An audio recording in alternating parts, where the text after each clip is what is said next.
Avec Gervinho pour Jean Calvé en première intention. Pour attention à ce montée de Jean Calvé, il a levé la tête, il a eu le temps là. Oh, c'est magnifique! Calvé a levé la tête, il retrouve l'international japonais pour un geste de classe. On a dit que le but était beau, mais la finition est belle, mais le centre est magnifique. Jean Calvé qui déborde, qui lève la tête et qui va déposer un chef-d'œuvre sur la tête d'Anthony Le Tallec qui venait d'entrer en jeu.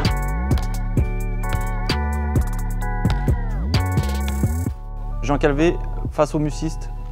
Bon Jean, ça fait plaisir de te voir après toutes ces années. Est-ce que tu es conscient, toi déjà, que tu as laissé une superbe trace, des super souvenirs pour les supporters manceaux?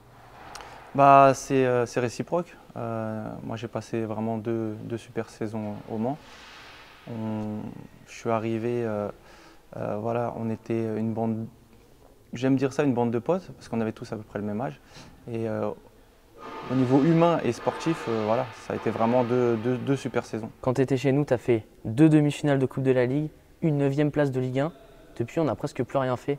Je pense que j'ai profité, voilà, d'un collectif. Ça a été un moment où on a eu vraiment des super joueurs comme je te disais, humainement, on était vraiment au top et c'est ce qui a donné ces bons résultats. Après, bon, il y a eu des joueurs exceptionnels comme Romaric, Gervinho, Tullio, Graffité qu'on a eu aussi. C'était un peu les Galactiques du Mans, quoi. Ouais, ça a été vraiment une super époque et voilà, c'est ce qui a fait qu'on a eu des bons résultats. On a eu aussi de bons entraîneurs. Et pourtant, j'ai cherché dans tes stats, hein, tu n'as pas mis un seul but en 62 matchs. Qu'est-ce qui s'est passé? Ouais, non, je ne suis pas buteur, moi. Ouais. C'était vraiment le centre. Est-ce que tu te souviens de des occasions? Je crois même pas. Même pas. J'ai jamais été un grand buteur. Je me suis toujours concentré sur voilà, centrer ou la donner. C'était quoi ton style de jeu pour les plus jeunes qui suivent Le Mans actuellement et qui ne t'ont pas forcément connu? Donc pas trop de frappe, vraiment un latéral moderne un peu quand même, beaucoup d'allers-retours. Beaucoup de montées, beaucoup d'allers-retours et beaucoup de centres. J'essayais de centrer dès que je pouvais, surtout qu'on avait des joueurs très bons de la tête comme Tullio, Graffité également. Donc voilà, dès qu'on pouvait la mettre, on savait que c'était danger. Donc voilà, c'était bonne qualité de centre et bon cardio pour faire les allers-retours, pour pouvoir en fait déstabiliser l'adversaire et lui poser problème sur les phases offensives. Avant d'arriver chez nous, c'est à l'INF Clairefontaine que tu t'es formé, c'est bien ça? Comme un certain Kylian Mbappé aujourd'hui, on entend parler de l'INF Clairefontaine. Tu avais quel âge là au centre INF? Là on a 13 ans, de 13 ans à 16 ans. Voilà. Ça ressemble à quoi une journée pour un gamin de 13 ans à l'INF Clairefontaine? C'est du foot tous les jours, c'est de l'école, ça ressemble à quoi? On part le matin, on va à l'école à 8 h comme tout le monde. On mangeait là-bas au collège. Et après, par contre, on revenait un peu plus tôt, vers 15 h, quelque chose comme ça, et on enchaînait par l'entraînement. Est-ce que tu côtoyais, tu voyais un peu l'équipe de France A quand tu venais Ouais, on les voyait tout le temps. Il y avait qui à cette époque-là? Est-ce que tu avais un modèle? Moi, j'ai été là-bas quand ils ont été champions du monde, donc on les a vus toute la période, toute la préparation. On a été là aussi lors des premiers matchs qu'ils ont fait pendant la Coupe du Monde. Donc on les voyait revenir au château, ils se baladaient, voilà. Et justement là-bas, on a des étoiles dans les yeux quand on les voit. C'est en même temps proche et en même temps tellement loin. On se dit pour arriver à ce niveau et arriver dans ce château, parce qu'en fait, voilà, quand on est à Clairefontaine, nous on a un bâtiment qui est proche du château et on sait que voilà, le château c'est réservé à l'équipe de France. Donc en termes de distance, on est juste à côté, mais en termes de chemin qu'il faut parcourir, c'est énorme. En tout cas, après l'INF, tu files à Sochaux au centre de formation et puis après, tu te retrouves au Mans. Comment ça s'est passé la transition entre Sochaux et Le Mans en fait? Alors en fait, moi j'ai fait ma première saison à Sochaux. Je fais 17 matchs, ce qui était pas mal pour une première saison. En Ligue 1? En Ligue 1, ouais. Et à Sochaux, il y a un changement d'entraîneur. Je comprends, on va dire, entre guillemets, qu'ils vont recruter aussi à ce poste-là, au poste de latéral. Donc je me dis, ils me font pas, j'ai l'impression, en tout cas le ressenti, qu'ils ne me font pas foncièrement confiance. Et voilà, j'ai eu mon agent qui m'a dit qu'il y avait des intérêts du Mans. Et j'avais rencontré les dirigeants, j'avais rencontré Frédéric Hantz à l'époque. Et le courant était bien passé, il m'avait expliqué un peu comment ça allait se passer, que j'allais jouer même si il y avait Olivier Thomas à cette époque-là. Sur ta première saison au Mans, comment ça se passe ton arrivée dans le vestiaire? Il y avait déjà beaucoup de jeunes aussi, donc j'imagine pour l'intégration ça facilite. Mais il y a Olivier Thomas devant toi, donc finalement l'horizon n'est pas si débouché que ça au début. Exactement, après c'était une concurrence. Voilà. Ça a été une concurrence saine. Je sais que Olivier était là depuis plus longtemps. Il avait ses performances avec le club pour lui. Mais voilà, par exemple, la première saison, j'ai quand même fait 20 matchs. Donc voilà, le deal était rempli. T'espérais jouer plus quand même, non? J'aurais espéré jouer plus, mais après les 20 matchs, c'était déjà, voilà, j'ai déjà joué plus que ce que j'avais joué à Sochaux. Mais après, c'était, on va dire, plus sur le futur. Je savais qu'Olivier était amené aussi à quitter Le Mans. Je sais que j'allais avoir ma chance. Et la saison d'après, justement, Rudy Garcia arrive. Le courant est tout de suite très bien passé entre vous, en fait? Oui, tout de suite, tout de suite. Après, moi, j'ai toujours apprécié cet entraîneur. Il était toujours au contact des joueurs, il parlait à tout le monde, aux remplaçants, aux titulaires. Il avait donné sa chance à tout le monde lors de cette saison. Il parlait toujours, il expliquait ses choix et il ne me semble pas avoir vu de conflit cette année-là entre des joueurs et l'entraîneur. Et je pense que c'est ce qui fait aussi qu'on a passé une super saison et que les résultats ont suivi. On se dit à ce moment-là que Rudy Garcia, ça va devenir le grand coach qu'il est devenu, parce que c'est un grand coach, hein. Quand même la Roma, bien sûr. Finale d'Europa League, Final 8 avec Lyon. On se le dit ça ou pas? Champion de France avec Lille? Pour moi, voilà, c'était le meilleur coach que j'avais rencontré. Après, j'avais pas, on va dire, j'avais pas côtoyé moi de grands clubs, donc je ne sais pas comment ça se passait ou le profil qu'il fallait pour ces clubs-là. Dire à ce moment-là en fait qu'il allait pouvoir entraîner des aussi grands clubs, etc. J'aurais été incapable, on va dire, de le dire, mais si on m'avait demandé à l'époque, j'aurais dit oui, c'était le meilleur coach que j'ai côtoyé. En tout cas, sur cette saison 2007-2008, du coup, Le Mans finit dans la première partie de tableau, 9e, première fois et seule fois de notre histoire. Tu dirais que c'est la meilleure saison de ta carrière à toi aussi ou pas? Ou est-ce qu'il y a des regrets finalement? Non, il y a aussi des regrets. Il y a des regrets parce qu'à la trêve, on était 3e. Il y a eu la CAN. Bon, après, c'est pareil pour tout le monde, mais nous, on avait vraiment des joueurs importants qui sont partis pendant la CAN. Donc, on a eu un mois un peu plus compliqué. Et il y a aussi le fait qu'on s'est tous retrouvés en fin de contrat. Donc, le problème a été que chaque joueur, peut-être à la fin, on a peut-être un peu moins fait pour ne pas se blesser ou était ailleurs dans la tête parce qu'il discutait déjà avec d'autres clubs. Et au final, on termine 9e. Alors que je pense que si, par exemple, on avait tous un contrat de longue durée, qu'on avait signé au Mans et qu'on savait qu'on allait rejouer ensemble l'année d'après, etc., je pense qu'on aurait pu accéder, allez, peut-être 5e. Tu vas nous faire faire pleurer mieux, là. en tout cas. Non, mais c'est vrai, honnêtement, c'est la vérité. Je pense que chaque joueur avec qui tu parleras, tu verras, ils te diront la même chose. On sent qu'à la fin, il y a eu du laisser-aller, même si c'était inconscient, mais il y a eu un peu de laisser-aller à cause de tout ça. Et je pense vraiment que si on n'avait pas été autant en fin de contrat et si on avait su qu'on allait jouer encore d'autres saisons ensemble, on aurait fait des meilleurs résultats. Et je pense notamment si on avait pu rejouer une deuxième saison tous ensemble, c'est-à-dire en ayant une année d'expérience tous ensemble, etc., je pense qu'on aurait vraiment pu faire de très belles choses. Et du coup, sur ces fins de contrat, maintenant il y a un peu prescription. Est-ce que tu dirais que ça a été mal géré de là-haut? Ce qui est compliqué aussi à cette époque-là, c'est que Le Mans, par rapport à son budget, par rapport à la saison qu'on était en train de faire, tous les joueurs qui étaient en fin de contrat ont eu des sollicitations incroyables. Donc pour Le Mans, après pour rivaliser, compliqué. Je pense que c'était l'année d'avant, en fait, à la fin de l'année avec Frédéric Hans. À la fin de cette année-là, par exemple, Tullio qui était en fin de contrat, moi, il fallait à ce moment-là, je pense, proposer une prolongation et à ce moment-là qu'on re-signe une année supplémentaire ou 2 années supplémentaires. Peut-être qu'à ce moment-là, comme on n'avait pas fait cette saison 2007-2008, les prétentions auraient été moindres. On parlait de tous ces Galactiques du Mans. C'était qui le meilleur pour toi sur le terrain? Romaric, Gervinho? Lequel t'as le plus impressionné? Seignon, Graffité, Demelo, Bangoura? Il y en a eu. C'est difficile. Après, si on doit en sortir un? Moi, je dirais Romaric parce que ça a été notre capitaine. Et je me rappelle que moi, en tant que latéral, dès que j'avais pas de solution, je lui donnais la balle. C'est-à-dire je ne l'ai jamais vu se cacher sur le terrain. C'est-à-dire dans n'importe quelle position, à n'importe quel moment, il était toujours disponible pour avoir le ballon. Il le prenait, il protégeait la balle et il s'en sortait toujours. Donc c'était vraiment on va dire une facilité pour nous pour ressortir le ballon. Il y avait toujours Romaric de disponible. Et il a participé justement à la bonne ambiance de l'année 2007-2008. Il était capitaine et voilà, il avait toujours le sourire. Et voilà, c'était à l'image en fait de notre équipe. On en reparlera un petit peu plus tard de la bonne ambiance, mais d'abord je vais juste te montrer une petite vidéo d'un but. Ils ont égalisé, donc bien joué de la part de Rudy Garcia. 0-0 toujours, attention à ce montée de Jean Calvé, il a levé la tête, il a eu le temps là, c'est magnifique. Regardez, c'est bien fait.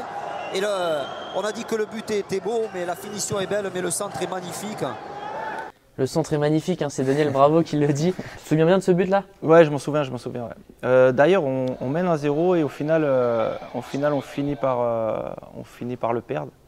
Et il me semble que si on gagnait celui-là, on redevenait premier au classement.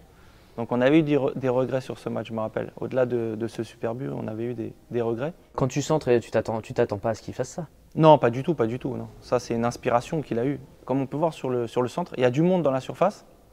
Ça, c'était travaillé. On sait qu'on on se projetait vite vers l'avant, on passait par les côtés. Et après, sur un centre, il y allait toujours avoir du monde. Et au-delà de bien centrer, il y a du monde. Donc c'est plus facile de trouver preneur, on va dire, sur un centre. On a parlé de Jean Calvé joueur, on va parler de Jean Calvé l'ambianceur du coup. On a un petit message d'un ancien coéquipier à toi, Anthony Le Tallec. Ouais, salut Jean, c'est Anthony. Moi, demander une anecdote particulière pour toi. Je dirais, tu étais le rigolo du vestiaire, tu faisais beaucoup rire, tu chambrais beaucoup. C'est ce que j'aimais aussi chez toi. Et aussi, je voulais te faire ce clin d'œil là. Je veux te dire merci pour la passe décisive à Bollard. Tu m'as mis vraiment une vraie galette. Bon alors là par contre il va falloir que tu nous déballes tout ça, hein. Le rigolo du vestiaire, tout le monde nous l'a dit, hein. Tout le monde est unanime. Ouais, moi j'ai toujours bien aimé chambrer, rigoler, donc à chaque instant. Comme on était, on va dire en plus une bande de potes, que des jeunes, tout le monde le prenait bien. Donc voilà, c'était ça, on rigolait tout le temps. Les entraîneurs qu'on a eus, que ce soit Frédéric Hans ou Rudy Garcia, ils arrivaient à nous faire travailler sur le terrain et nous laisser tranquilles en dehors, c'est-à-dire ils savaient qu'on avait besoin de rigoler, etc. Est-ce qu'il y avait un mec dans le vestiaire sur qui c'était impossible de vanner? Sinon ça allait partir en couille. Où c'était plus compliqué? Oui. Marco Baccia. Marco. Rigolait pas Marco? Si, il rigolait, mais voilà, il avait ses limites. Tu te souviens d'une fois où tu l'as cherché un peu? Ouais, il y a une fois ou deux où il m'a fait comprendre d'être avec moi tranquille. Et en plus, on était voisins, donc on partageait la voiture pour aller à l'entraînement. Donc voilà, je savais un peu aussi comment il était. Vous étiez des bons vivants alors à l'époque? On était des bons vivants, nous. Une anecdote, c'est que par exemple, sur un groupe de 18 joueurs qui allaient au match, le soir en boîte, on était 21. C'est-à-dire qu'il y avait tous ceux qui étaient dans le groupe, plus les remplaçants qui n'étaient pas dans le groupe qui venaient aussi. Et on se retrouvait tous là-bas. C'est ce qui fait aussi qu'on a bien vécu toute cette saison. On était tous, presque tous célibataires, tous 21, 22, 23 ans. Forcément, on avait plein de points communs et puis on se retrouvait dans plein de choses. Anthony, qu'on salue, nous parlait aussi de cette petite galette face à Lens. On va se la revoir. Le Mans procède en contre avec Jean Calvé qui déborde, qui lève la tête et qui va déposer un chef-d'œuvre sur la tête d'Anthony Le Tallec qui venait d'entrer en jeu pour le 3-1.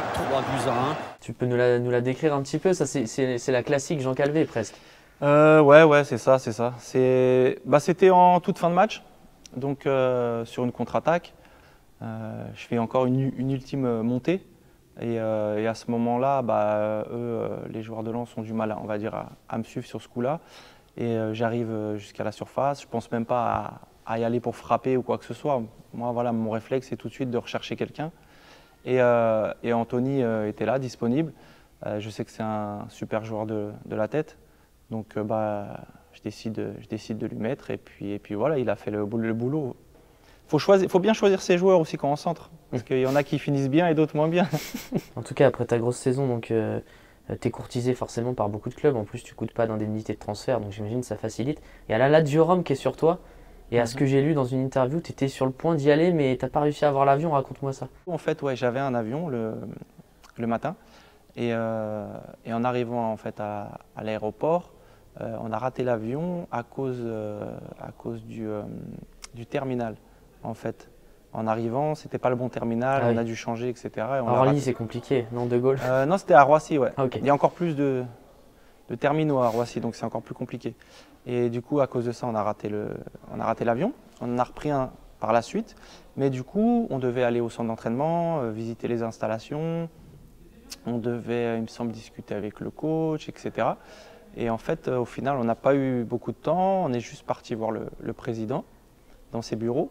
Et à ce moment-là, le président avait une réunion avec les présidents des autres clubs du Calcio. Donc il y avait le président du Milan, de l'Inter, etc. Ils étaient tous dans ses bureaux. Donc eux, leur réunion a s'est éternisée. Donc moi, j'ai attendu. Et quand il a eu terminé, on n'a pas eu beaucoup de temps en fait, pour discuter. Et voilà, il y a eu un souci au niveau c'était la prime à la signature. Au niveau de la prime à la signature, on n'a pas réussi à se mettre d'accord. Et par manque de temps, moi, je devais rentrer. Donc je suis rentré, on a dit, bon, on remet ça à une prochaine. Et par la suite, voilà, on n'a jamais vraiment réussi à se mettre d'accord. Juste pour une prime à la signature, ça ne te fait pas des petits regrets? Tu aurais pu jouer à la Lazio? Malheureusement, c'est comme ça. C'est vrai qu'on peut avoir des regrets aujourd'hui, mais à l'époque, à ce moment-là, je me suis dit, bon, bah, ils vont régler les choses par la suite. Et puis voilà, on va signer dans une semaine ou dans 2 semaines. Finalement, tu vas signer à Nancy pour jouer la Coupe de l'UEFA. Tu vas être prêté plusieurs fois aussi. Et après, le club où tu vas vraiment te réinstaller, ce sera Caen. Tu vas faire 3 saisons.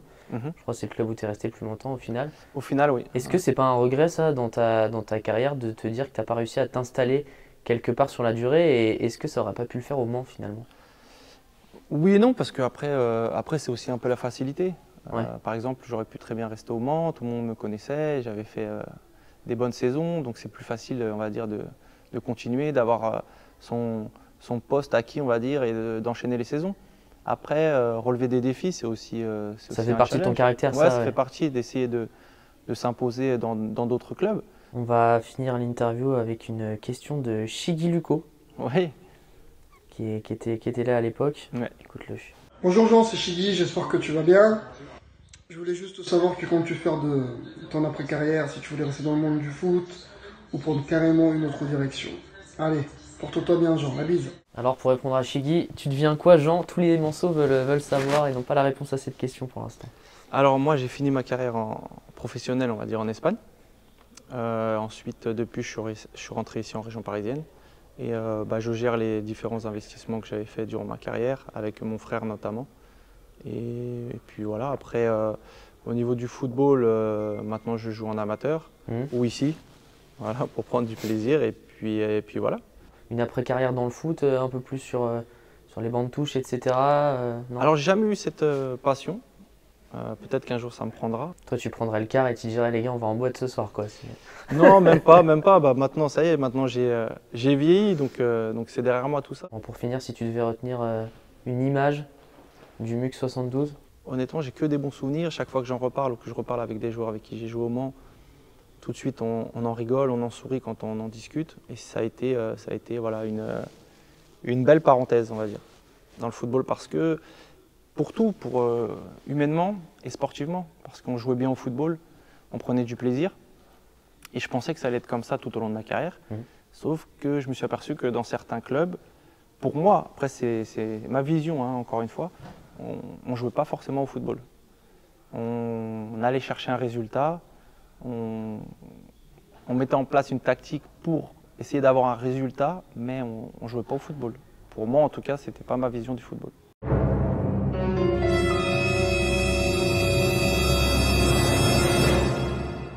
Bah, le premier qui la met. C'est-à-dire que j'ai un petit avantage. On est peut-être là, on peut être là jusqu'à 20h, on sait jamais.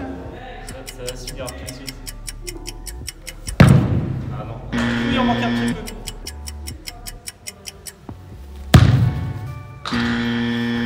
Un petit peu trop là. Toujours un peu trop. Ah, puis toi, t'avais plus l'habitude de centrer avec l'intérieur du pied qu'avec le coup de pied.